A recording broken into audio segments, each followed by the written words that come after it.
Swayam Prabha. Digital India. Educated India.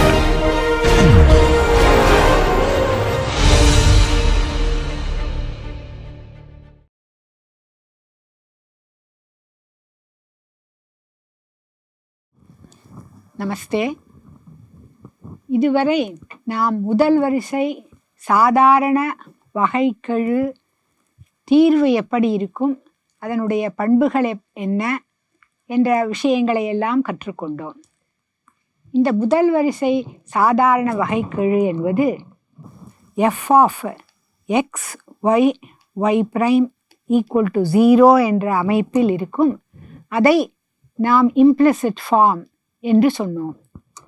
அதை y prime equal to f of x, y என்று explicit ஃபார்மில் எழுதலாம். இதற்கு தீர்வு கண்டுபிடிக்க வேண்டுமென்றால் f of x, y வெறும் f of x ஆக இருந்தால், y-ஐ சாராது இருந்தால் அதன் தீர்வு y is equal to integral f of x dx plus a constant என்று எழுதலாம். அதுதான் இந்த டிஃபரன்ஷியல் ஈக்குவேஷனின் பொது தேர்வு. அது சில சமயம்தான் அனலிட்டிக்கலாக எழுத முடியும். எப்பொழுதெல்லாம் integral f of x dx என்பதை எக்ஸாக்டாக இன்டெகிரேட் பண்ண முடியுமோ அப்பொழுதுதான் இதனுடைய தீர்வை y equal to integral f of x dx plus arbitrary constant c என்று அனலிட்டிக்கலாக எழுதலாம். ஆனால் f of x equal to உதாரணமாக e power x square என்று இருந்தாலே எக்ஸாக்டாக அனலிட்டிக்கலாக எழுதுவது சாத்தியமில்லை என்பதையும் பார்த்தோம். முதல் வரிசை வகைக்கெழு சமன்பாடுகள் பல்வேறு வகைப்பட்டன. அந்த எல்லா விதமான வகைக்கெழு சமன்பாடுகளையும் எடுத்துக்கொண்டு அவற்றினுடைய தீர்வு எப்படி கண்டுபிடிக்கலாம் என்பதைத்தான் இனிமேல் நாம் பார்க்க போகிறோம். முதலாவதாக நாம் எடுத்துக்கொள்ள போகும் வகைக்கெழு சமன்பாடு வேரியபிள் செப்பரபிள் டிஃபரன்ஷியல் ஈக்குவேஷன் என்று குறிக்கிறோம். Differential equation dy by dx is equal to f of x, y என்பதை f of x, y equal to a function of x into function of y என்று x மாறியை சார்ந்த ஒரு function, y மாறியை சார்ந்த இன்னொரு ஃபங்க்ஷன், இவற்றின் பெருக்கல் பயன்தான் f of x, y என்று இருந்தால் அந்த இடத்தில் x மாறியும் y மாறியும் பிரித்து எழுத முடிகிறது என்பது தெரிகிறது. இப்பேற்பட்ட வகைக்கெழு சமன்பாடுகளை வேரியபிள் செப்பரபிள் டிஃபரன்ஷியல் ஈக்குவேஷன் என்று குறிப்பிடுவோம். சில சமயம் கொடுக்கப்பட்ட first order differential equation y prime equal to f of x, y என்பதை இம்மாதிரியாக எழுத முடியும். அப்படி இருந்தால் அந்த டிஃபரன்ஷியல் ஈக்குவேஷன்கள் வேரியபிள் செப்பரபிள் டிஃபரன்ஷியல் ஈக்குவேஷன் என்று குறிக்கப்படும்.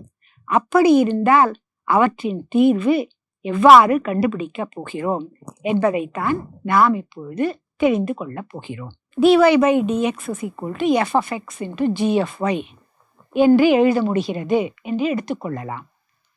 இதில் f, capital F, capital G என்பதெல்லாம் தொடர்ச்சியான செயல்பாடுகள் on their respective domains. அதை தவிர g of y is not constant, நிலையானது அல்ல என்றும் எடுத்துக்கொள்ள வேண்டும். அதாவது g is not zero on a set containing an interval I என்பது இதிலிருந்து புலப்படுகிறது. ஏனென்றால் g is not constant என்று எடுத்துக்கொள்கிறோம். அப்படி இருக்கும் பட்சத்தில் டிஃபரன்ஷியலை உபயோகப்படுத்தி, அதாவது dy equal to y prime dx என்பதை உபயோகப்படுத்தி இந்த கொடுக்கப்பட்டுள்ள differential equation y prime equal to f of x into g of y என்பதை இம்மாதிரி எழுதலாம். அதாவது dy by g of y equal to f of x into dx என்று நாம் எழுதலாம். இடது கை பக்கம் பார்த்தால் அது பியூர்லி ஃபங்க்ஷன் ஆஃப் ஒய், ஒய்யை மட்டும் சார்ந்தவை இடது கை பக்கம் இருக்கின்றன. வலது கை பக்கத்தில் பார்த்தால் எக்ஸை மட்டும் சார்ந்தவை வலது கை பக்கத்தில் இருக்கின்றன. அதனால் இரண்டு பக்கத்தையும் with respect to the respective variables integrate பண்ண முடியும் என்பது தெரிகிறது. அதாவது integral dy by G of Y equal to integral F of X dx plus a constant என்று உடனேயே இந்த வேரியபிள் செப்பரபிள் டிஃபரன்ஷியல் ஈக்குவேஷனுடைய தீர்வு எழுத முடிகிறது. இதற்கு பின் நாம் பார்ப்போம் இன்டெக்ரல் எஃப் ஆஃப் எக்ஸ் டிஎக்ஸை எக்ஸாக்டாக இன்டகிரேட் பண்ண முடியுமா என்று. பண்ண முடிந்தால் அதை கண்டுபிடித்து integral dy by G G of எக்ஸாக்டாக பண்ண முடியுமா என்று பார்ப்போம். பார்த்து Y equal to a function of X and arbitrary constant என்று இதனுடைய பொது தீர்வை எழுத முடியும். ஆனால் இந்த ஸ்டெப்பிலிருந்து நமக்கு உடனே புலப்படுகிறது இந்த வேரியபிள் செப்பரபிள் டிஃபரன்ஷியல் ஈக்குவேஷனுடைய தீர்வு இந்த அமைப்பில் இருக்கிறது என்பது கிளியராக தெரிகிறது. ஆனால் அந்த தீர்வு மறைமுகமான வடிவத்தில் கொடுக்கப்பட்டிருக்கிறது. அது பொது தீர்வாக இருக்கிறது. அதில் ஒரு ஆர்பிட்டரி கான்ஸ்டன்ட் உள்ளடக்கியதாக இருக்கிறது என்பது நமக்கு தெரிகிறது. சில உதாரணங்களை பார்ப்போம். y prime equal to xy என்று இருக்கிறது. அதுதான் small f of x, y. பார்த்தவுடனேயே தெரிகிறது இதை a function of x, capital F of x into function of y, capital G of y என்று எழுத முடியும். எப்படி? capital F of x என்பது x, capital G of y என்பது y. G of y, y not equal to 0 என்று எடுத்துக்கொண்டால் dy by y equal to x dx என்று ஆகிறது. அதனால் நாம் இன்டகிரேட் பண்ணலாம் இரண்டு பக்கத்தையும். dy by y இன்டகிரேட் பண்ணினால் log mod y என்பது தீர்வு. இன்டகிரல் x dx என்பது x ஸ்கொயர் பை 2, நாம் ஒரு ஆர்பிட்ரரி கான்ஸ்டன்ட்டை ஆட் செய்ய வேண்டும். So X square by 2 plus C என்று வரும். அந்த சியை நான் log of constant c1 என்று எழுதுகிறேன். அதனால் இதை நான் உடனே y equal to c into e power x square by 2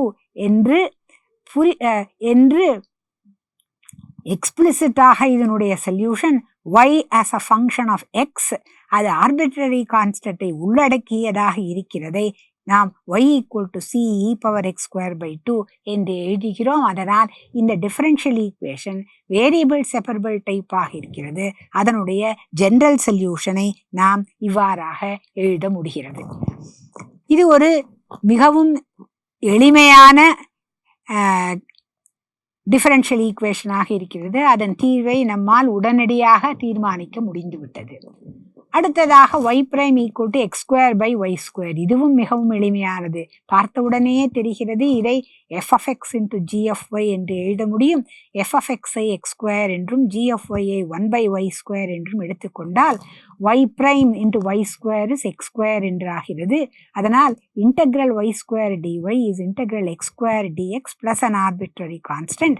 அதனால் அதனுடைய தீர்வு y cubed by 3 equal to x cube by 3 plus a constant c1. மூன்றால் பெருக்கினால் y cubed equal to x cube plus 3c1. அந்த 3c1 ஐ c என்று குறித்தால் y cubed equal to x cube plus c என்பது இதனுடைய பொது தீர்வாக வருகிறது. அடுத்தது y prime equal to 1 plus y square என்று எடுத்துக்கொண்டால் வலது கை பக்கத்தில் f of x, x டிபெண்டன்ஸே இல்லை, x சார்ந்து ஒரு ஃபங்க்ஷன் இல்லை, ஆனால் y-ஐ சார்ந்து இருக்கிறது. அதனால் dy by 1 plus y square equal to 1 into dx. அதனால் இது வேரியபிள் செப்பரபிள் டைப்பாக இருக்கிறது. அதனால் இரண்டு பக்கத்தையும் இன்டகிரேட் செய்தால் நமக்கு integral dy by 1 plus y square is integral dx plus c. அதனால் y equal to tan inverse y is x plus c. அதனால் tan x plus c is y என்று ஜெனரல் சொல்யூஷனை உடனடியாக எழுத முடிகிறது. அதே கணக்கில் ஒரு ஆரம்ப நிலை நிபந்தனை கொடுக்கப்பட்டால் இதனுடைய தீர்வு என்னவாக இருக்கும் என்று பார்க்கலாம். y of 0 equal to 0 என்று ஆரம்ப நிலை நிபந்தனை கொடுக்கப்பட்டுள்ளது. அதிலிருந்து நாம் y equal to tan of x plus c என்றால் y of 0 ஈக்குவல் டு 0வாக இருக்க வேண்டும் என்றால் 0 ஈக்குவல் டு tan c, உடனே c ஈக்குவல் டு 0 என்ற மதிப்பு கிடைக்கிறது. So y is equal to tan x என்று இதனுடைய தீர்வை எழுதுகிறோம். ஆனால் இந்த சொல்யூஷன், இந்த தீர்வு x is equal to plus or minus π/2 என்ற புள்ளிகளில் வரையறுக்கப்படவில்லை. tan x என்று சொல்யூஷன் இருக்கிற காரணத்தினால்.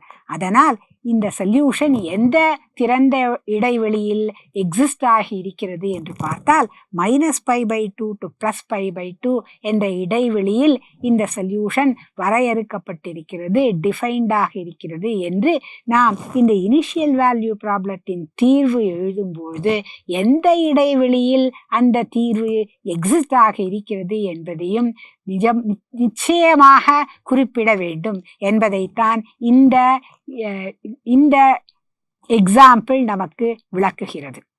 இதற்கு முந்தினவற்றிலெல்லாம் நாம் அப்படி சொல்லவில்லை. ஏனென்றால் அவற்றிலெல்லாம் எல்லா வேல்யூ ஆஃப் எக்ஸிலையும் அந்த சொல்யூஷன் தீர்வு வரையறுக்கப்பட்டிருந்தது. அதனால் முக்கியமாக கூற வேண்டிய அவசியமாக இல்லை, அது தெளிவாகவும் இருந்தது. ஆனால் இந்த எக்ஸாம்பிளை பார்த்தால் இதில் y equal to tan x என்பது சொல்யூஷன், அது ±π/2வில் வரையறுக்கப்படாத காரணத்தினால் நாம் ஒரு திறந்த இடைவெளியில்தான் டிஃபரன்ஷியல் ஈக்குவேஷனின் சொல்யூஷன் இருக்கிறது என்பதை குறிப்பிட வேண்டும். அந்த திறந்த இடைவெளி -π/2 to +π/2 ஆக இருக்கிறது என்று இதில் குறிப்பிட்டிருக்கிறோம். அடுத்ததாக y prime equal to 1 plus tan y square, y of 0 equal to 1 என்ற உதாரணத்தை பார்க்கலாம். இதுவும் ஒரு இனிஷியல் வேல்யூ ப்ராப்ளம். இதே கணக்கு தான், ஆனால் ஆரம்ப நிலை நிபந்தனை மாற்றி கொடுக்கப்பட்டிருக்கிறது. இதில் y of 0 equal to 1. So இதனுடைய solution y equal to tan of x plus c, அதுதான் ஜெனரல் சொல்யூஷன். இப்பொழுது நான் ஆரம்ப நிலை நிபந்தனையை உபயோகப்படுத்தினால் 1 is equal to tan c என்று வருகிறது. அதனால் c equal to π/4 என்பது தெரிகிறது. அதனால் இதனுடைய solution y is equal to tan of x plus π/4. எல்லா வேல்யூ ஆஃப் எக்ஸிற்கும் இது தீர்வாகுமா என்று பார்த்தால் இல்லை. x plus 4 எங்கெல்லாம் ±π/2 ஆகிறதோ அங்கெல்லாம் இது தீர்வாக முடியாது. அதனால் x plus π/4 equal to ±π/2 என்றால் x is equal to -3π/4 and π/4இல் இது இந்த டிஃபரன்ஷியல் ஈக்குவேஷன் இனிஷியல் வேல்யூ ப்ராப்ளத்திற்கு தீர்வாக முடியாது. இந்த டிஃபரன்ஷியல் ஈக்குவேஷனின் தீர்வானது -3π/4, π/4 என்னும் திறந்த இடைவெளியில்தான் எக்ஸிஸ்ட் ஆக இருக்கிறது என்பதை இந்த உதாரணம் நமக்கு விளக்குகிறது. அதனால் டிஃபரன்ஷியல் ஈக்குவேஷனுடைய தீர்வை குறிக்கும்பொழுது நாம் முக்கியமாக எந்த இடைவெளியில் அந்த தீர்வு எக்ஸிஸ்ட் ஆகிறது என்பதையும் குறிப்பிட வேண்டும். அது ரொம்ப ரொம்ப முக்கியம். அடுத்ததாக y prime equal to x plus 1 e power minus x y square பார்த்தாலே தெரிகிறது. இதை function of x into function of y என்று எழுத முடியும். அதனால் வேரியபிளை செப்பரேட் பண்ண முடியும். அதனால் நமக்கு ஒரு variable separable differential equation type கிடைக்கிறது. அதை இன்டகிரேட் பண்ணினால் நமக்கு உடனே y equal to x plus 2 e power minus x minus c the whole power minus 1 அதனுடைய ஜெனரல் சொல்யூஷன் என்று கிடைக்கிறது. ஏனென்றால் c என்னும் ஆர்பிட்ரரி கான்ஸ்டன்ட்டை அது உள்ளடக்கி இருக்கிறது. அடுத்ததாக நாம் எடுத்துக்கொள்ள போகும் உதாரணம் x square y square dx minus 1 plus x square dy equal to 0, y of 0 equal to 1. இதை முதலில் எந்த வகையான டிஃபரன்ஷியல் ஈக்குவேஷன் என்று தீர்மானிக்க வேண்டும். அதன் பிறகுதான் அதை தீர்வு செய்ய வேண்டிய வழிமுறையை பின்பற்றி அதற்குரிய தீர்வை நம்மால் கண்டுபிடிக்க முடியும். இந்த டிஃபரன்ஷியல் ஈக்குவேஷன் கொடுத்திருப்பதை பார்த்தால் நமக்கு உடனடியாக ஒன்றும் புலப்படவில்லை. அதனால் எக்ஸ்பிளிசிட் ஃபார்மில் எழுதி பார்க்கலாம். எக்ஸ்பிளிசிட் ஃபார்மில் எழுதினால் dy by dx is equal to x square y square by 1 plus x square. இப்பொழுது தெரிகிறது. இதை a function of x square by 1 plus x square into a function of y square என்று எழுத முடியும் என்பது தெரிகிறது. அதனால் நாம் இந்த வேரியபிளை செப்பரேட் பண்ண முடியும். எப்படி? dy by y square equal to x square by 1 plus x square into dx என்று வேரியபிளை செப்பரேட் செய்ய முடியும். அதனால் இன்டகிரேட் செய்தால் நமக்கு உடனடியாக solution minus 1 by y equal to x minus tan inverse x plus c, where c is an arbitrary constant என்று வருகிறது. ஆனால் நமக்கு ஒரு ஆரம்ப நிலை நிபந்தனை கொடுக்கப்பட்டிருக்கிறது. அதாவது y of 0 equal to 1 என்று. அதனால் -1 is equal to, இங்கு -1 by y என்று இருக்கிறது. y of 0 is 1. அதனால் இடது பக்கம் -1 என்று ஆகிறது. That is equal to 0 minus 0 plus c. அதனால் c equal to -1. அதனால் இதனுடைய தீர்வு y equal to 1 by tan inverse x minus x plus 1. இதுதான் இந்த டிஃபரன்ஷியல் ஈக்குவேஷனின் யூனிக் சொல்யூஷனாக இருக்கிறது. ஏனென்றால் அந்த ஆர்பிட்ரரி கான்ஸ்டன்ட் c-ஐ யூனிக்காக கண்டுபிடிக்க முடிகிறது ஏனென்றால் ஆரம்ப நிலை நிபந்தனை கொடுக்கப்பட்டுள்ளது. இது இந்த டிஃபரன்ஷியல் ஈக்குவேஷனுடைய சொல்யூஷன் இந்த y equal to 1 by tan inverse x minus x plus 1 என்று நம்மால் குறிப்பிடப்பட முடிகிறது. அடுத்த வினாவில் நாம் ஒரு புதிய விஷயத்தை பற்றி தெரிந்து கொள்ளப் போகிறோம். நமக்கு ஒரு ஃபேமிலி ஆஃப் கர்வ்ஸ் கொடுக்கப்பட்டுள்ளது. நாம் இன்னொரு ஃபேமிலி ஆஃப் கர்வ்ஸை தீர்மானிக்க வேண்டும். அந்த தீர்மானிக்கப்பட வேண்டிய ஃபேமிலி ஆஃப் கர்வ்ஸ் ஒரு சில கண்டிஷனை சாட்டிஸ்ஃபை பண்ண வேண்டும். என்னவென்றால், ஒவ்வொரு வளைவு கண்டுபிடிக்க வேண்டிய வளைவு ஒன்றொன்றும் இந்த கொடுக்கப்பட்டுள்ள ஒவ்வொரு வளைவையும் கட் பண்ணும் இடத்தில், வெட்டும் இடத்தில் 90 degrees ஆங்கிள்ஸில் வெட்ட வேண்டும். அதாவது கொடுக்கப்பட்டுள்ள கர்வுக்கு ஒரு டான்ஜென்ட் வரைந்து கண்டுபிடிக்க வேண்டிய கர்வுக்கு ஒரு டான்ஜென்ட் அவை வெட்டும் இடத்தில் வரைந்தால் அந்த ரெண்டு டான்ஜென்ட்டுக்கும் நடுவில் இருக்கும் ஆங்கிள் 90 degrees ஆக இருக்க வேண்டும். அதுபோல் ஓரொரு இடத்திலையும் வெட்டும் இடத்திலையும் நடைபெற வேண்டும். ஒரு கர்வும் இந்த ஃபேமிலி ஆஃப் கர்வ்ஸ் கட் பண்ணும் இடத்தில் இது நடக்க வேண்டும். அப்பேற்பட்ட கர்வ் ஆஃப் ஃபேமிலிஸ் நாம் கண்டுபிடிக்க வேண்டும். இதுதான் நமக்கு கொடுக்கப்பட்டுள்ள கணக்கு. அப்படி நாம் கொடுக்கப்பட்டுள்ள ஒரு ஃபேமிலி ஆஃப் கர்வ்ஸ்க்கு அனதர் ஃபேமிலி ஆஃப் கர்வ்ஸ் கண்டுபிடித்து விட்டோமானால் நாம் என்ன சொல்லுவோம் என்றால், கண்டுபிடிக்கப்பட்ட family of curves is orthogonal to கொடுக்கப்பட்டுள்ள family of curves. So we have two orthogonal families of curves என்று சொல்லுவோம். ஆர்த்தாகனல் ஃபேமிலி ஆஃப் கர்வ்ஸை எப்படி கண்டுபிடிப்பது என்பதுதான் இப்பொழுது நமக்கு கொடுக்கப்பட்டுள்ள கணக்கு. அதை நாம் பார்ப்போம். obtain the differential equation. அது தெரிய வேண்டுமானால் எப்படி நாம் கண்டுபிடிக்க போகிறோம் ஃபேமிலி ஆஃப் கர்வ்ஸை என்றால், அதற்கு ஒரு டிஃபரன்ஷியல் ஈக்குவேஷன் எழுத போகிறோம். அந்த டிஃபரன்ஷியல் ஈக்குவேஷனை தீர்வு செய்தால் நமக்கு உடனே ஃபேமிலி ஆஃப் கர்வ்ஸ் வரும். அந்த ஃபேமிலி தான் நாம் கண்டுபிடிக்க வேண்டிய ஃபேமிலி என்பதை தெளிவுபடுத்துவோம். அதனால்தான் கேள்வியில் obtain the differential equation. எப்படி? that determines the orthogonal trajectories. கண்டுபிடிக்க வேண்டியது இந்த family of curves which intersect the given family of curves orthogonally. அதற்கு உரிய டிஃபரன்ஷியல் ஈக்குவேஷனை கண்டுபிடி என்று கணக்கில் கொடுக்கப்பட்டிருக்கிறது. எப்படி இருக்கிறது? கொடுக்கப்பட்டுள்ள 1 parameter family of curves எப்படி இருக்கிறது என்றால், அதனுடைய அமைப்பு y equal to cx e power x என்று இருக்கிறது. அதைத்தான் நான் இப்படி ஒரு உதாரணத்துக்காக வரைந்து காண்பித்து உள்ளேன். y equal to x e power x into c. as c varies, நமக்கு இந்த வேறுபட்ட வளைவுகள் கிடைக்கின்றன. இதுதான் நமக்கு கொடுக்கப்பட்டுள்ள ஃபேமிலி ஆஃப் கர்வ்ஸ். இதற்கு ஆர்த்தாகனலாக உள்ள ஃபேமிலி ஆஃப் கர்வ்ஸ் கண்டுபிடி. முதலாவதாக அதனுடைய டிஃபரன்ஷியல் ஈக்குவேஷனை கண்டுபிடி. அதன் பின் அதன் தீர்வை கண்டுபிடித்து இந்த ஆர்த்தாகனல் ஃபேமிலிஸ் ஆஃப் கர்வ்ஸ் என்ன என்பதை கண்டுபிடி என்பதுதான் நம்முடைய கணக்கு. So a curve that intersects every member of the given family, நான் இந்த கர்வை காமா என்று எழுதினால் காமா என்பது இந்த காமா 1, காமா 2, காமா 3, காமா 4 என்ற ஒரு கொடுக்கப்பட்ட கர்வையும் 90 டிகிரிஸில் இன்டர்செக்ட் பண்ணுகிறது. அதாவது ஒரு கர்வுக்கும் இது ஆர்த்தாகனலாக இருக்கிறது. அப்படி இருந்தால் அந்த gamma, big gamma curve is orthogonal to gamma 1, gamma 2, gamma 3, gamma 4. இந்த பிக் காமா கர்வை தான் நாம் இப்பொழுது கண்டுபிடிக்க வேண்டும். முதலாவதாக எந்த டிஃபரன்ஷியல் ஈக்குவேஷனுக்கு இந்த கர்வ் காமா தீர்வாக இருக்கிறது என்று கண்டுபிடிக்க வேண்டும். அதைத்தான் நாம் இப்பொழுது பார்க்கிறோம். So, one parameter family F1 of curves.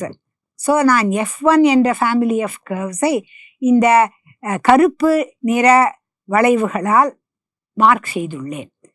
F2 family of curves ஐ கண்டுபிடிக்க வேண்டும்.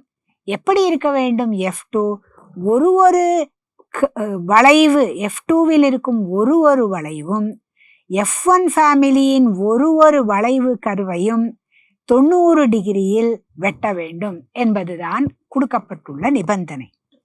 So, family F2 of curves must be determined. ஆனால் நமக்கு தெரியும் 2 கர்வ்கள் 90 டிகிரியில் வெட்டி கொண்டால் இதனுடைய சாய்வு மல்டிப்ளைட் பை இதனுடைய சாய்வு must be equal to -1. அதாவது dy by dx of family F1 multiplied by dy by dx for any curve belonging to F2 must be equal to -1. dy by dx என்றால் என்ன? சாய்வு, அதாவது ஸ்லோப். சாய்வு for F1 family for any curve multiplied by சாய்வு for F2 family for any curve in F2 must be equal to -1 ஆக இருக்கும். அப்பொழுதுதான் அது இரண்டும் பெர்பெண்டிகுலராக இருக்கின்றது. அதனால் அவை இரண்டும் ஆர்த்தாகனல் ஃபேமிலி ஆஃப் கர்வ்ஸ்க்கு மெம்பராக இருக்கின்றன என்பது அர்த்தமாகிறது. அதனால் நாம் முதலில் ஸ்லோப் ஆஃப் F1 ஃபேமிலியை கண்டுபிடிக்கலாம். ஏனென்றால் நமக்கு அந்த ஃபேமிலியை பற்றி தெரியும். என்ன என்று கொடுக்கப்பட்டுள்ளது? y equal to cx e to the power of x என்று கொடுக்கப்பட்டிருக்கிறது. அதனால் y prime என்ன? cx into derivative of e power x which is e power x plus c e power x into derivative of x which is 1. So y prime is c e power x multiplied by x plus 1 என்று தெரிகிறது. ஒரு புள்ளி p x, y-இல் y என்பது cx e power x, ஏனென்றால் அதுதான் ஈக்குவேஷனுடைய அதுதான் கர்வுடைய equation. அதனால் c என்பது y by x e power x ஆகிறது. இதை நாம் இங்கு சப்ஸ்டிடியூட் பண்ணினால் y prime at this point p என்ன என்பது தெரியும். அதாவது c e power x into x plus 1இல் c என்பதற்கு பதிலாக y by x e power x என்று சப்ஸ்டிடியூட் பண்ணினால் நமக்கு அது y x plus 1 by x என்று தெரிகிறது. அதனால் y prime at the point p x, y for F1 family என்ன என்று தெரிந்துவிட்டது. அதுதான் y into x plus 1 by x. F2 ஃபேமிலியை பற்றி தெரியாது. ஆனால் அதனுடைய slope at any point or at the point p y prime என்று குறித்தால் y prime F2 என்பது at the point p F2 ஃபேமிலியின் ஒரு கர்வ் உடைய சாய்வு என்பதாகிறது. அப்படி என்றால் அது இரண்டும் ஆர்த்தாகனலாக கட் பண்ணி கொள்ளுகிறது என்றால் y prime for the family F1 for one curve into y prime for one curve belonging to family F2 must be -1. அதனால் y prime F2 is -1 by y prime F1. இது நமக்கு தெரியும், இப்பொழுதுதான் கண்டுபிடித்தோம். அதுதான் x y into x plus 1 divided by x டினாமினேட்டரில் உள்ளதால் இதை சிம்பிளிஃபை செய்தால் அது -x by x plus 1 into 1 by y என்று ஆகிறது. இதிலிருந்து y prime for F2 என்ன என்பது தெரிந்துவிட்டது. அதாவது -x by x plus 1 into 1 by y. இதை உற்று பார்த்தால் தெரிகிறது இது ஒரு ஃபர்ஸ்ட் ஆர்டர் டிஃபரன்ஷியல் ஈக்குவேஷன், அதுவும் அது வேரியபிள் செப்பரபிள் டிஃபரன்ஷியல் ஈக்குவேஷனாக இருக்கிறது. A function of X into a function of Y என்று இருக்கிறது. நமக்கு அதன் தீர்வு கண்டுபிடிக்க முடியும். அதனால் y into dy is equal to minus x by x plus 1 into dx என்று இதை எழுதுகிறேன். அந்த F2 என்பதை மனத்தில் வைத்துக் கொள்கிறேன். நான் கண்டுபிடிக்கும் தீர்வு எனக்கு தீர்வு வளைவாக வரைந்தால் அதுதான் நான் கண்டுபிடிக்க வேண்டிய ஃபேமிலி ஆஃப் கர்வ்ஸ் ஆக இருக்கும் என்று மனத்தில் வைத்துக்கொண்டு இந்த டிஃபரன்ஷியல் ஈக்குவேஷனின் தீர்வை கண்டுபிடிக்கிறேன். So integral y dy equal to minus integral x by x plus 1 dx plus an arbitrary constant. தீர்வு கண்டுபிடித்தால் y square equal to log x plus 1 the whole square minus 2x plus a constant c என்று வருகிறது. இது நமக்கு family of curves, another set of curves which intersect the original family orthogonally என்பது நமக்கு தெரிகிறது. அதாவது y square equal to log x plus 1 the whole square minus 2x is equal to நாம் அதே c-ஐ உபயோகிக்க வேண்டாம். நாம் அந்த c-இன் மதிப்பை வேற ஒன்றாக எழுதி இதை c3 என்று எடுத்துக்கொள்ளலாம். அதனால் நமக்கு another family of curves which intersect the given family கிடைத்துவிட்டது. அதனால் முதலாவதாக கண்டுபிடிக்க வேண்டிய family of curves நிறைவேற்றும் டிஃபரன்ஷியல் ஈக்குவேஷனை கண்டுபிடிக்கிறோம். பின்னர் அந்த டிஃபரன்ஷியல் ஈக்குவேஷனின் தீர்வை கண்டுபிடிக்கிறோம். அது தீர்வு நமக்கு அந்த family of curves which intersect the given family of curves orthogonally என்பதை உடனடியாக கொடுத்து விடுகிறது. இதில் இன்ட்ரெஸ்டிங்காக இருப்பது என்ன என்று பார்த்தால், கண்டுபிடித்த டிஃபரன்ஷியல் ஈக்குவேஷன் வேரியபிள் செப்பரபிள் டைப்பான டிஃபரன்ஷியல் ஈக்குவேஷனாக இருப்பதனால் உடனடியாக அதனுடைய தீர்வை நம்மால் எளிமையாக கண்டுபிடிக்க முடிகிறது.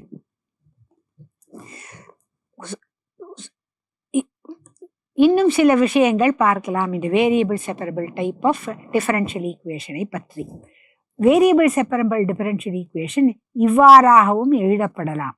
m of x into dx plus n of y into dy equal to 0 என்றும் எழுதப்படலாம். பார்த்தாலே தெரிகிறது இது வேரியபிள் செப்பரபிளாக இருக்கிறது என்று. ஏனென்றால் dy by dx is minus m of x by n of y. அதனால் a function of x into another function of y ஆக இருக்கும். அதனால் அது வேரியபிள் செப்பரபிள். அதனால் இப்படி கொடுத்திருந்தாலும் அது variable separable type of differential equation. இல்லை என்றால் ஈக்குவேஷன் இப்படி கொடுக்கப்பட்டிருந்தால் m1 of x n1 of y dx plus m2 of x n2 of y dy equal to 0 என்று கொடுக்கப்பட்டிருந்தாலும் அது வேரியபிள் செப்பரபிள் டிஃபரன்ஷியல் ஈக்குவேஷனாக தான் இருக்கும். ஏனென்றால் இந்த டிஃபரன்ஷியல் ஈக்குவேஷனை நான் m2 of x into n1 of y என்பதால் டிவைட் செய்தால் உடனேயே நமக்கு m1x by m2x dx plus n2 of y by n1 of y dy equal to 0 என்று வருகிறது. இது variable separable type of differential ஈக்குவேஷனாக இருக்கிறது. இத்துடன் இந்த வகுப்பை வேரியபிள் செப்பரபிள் டிஃபரன்ஷியல் ஈக்குவேஷன் எவ்வாறு தீர்வு கண்டுபிடிக்க வேண்டும் என்ற வழிமுறையை கற்றுக்கொண்டதை இங்கு நிறுத்திக் கொள்ளலாம்.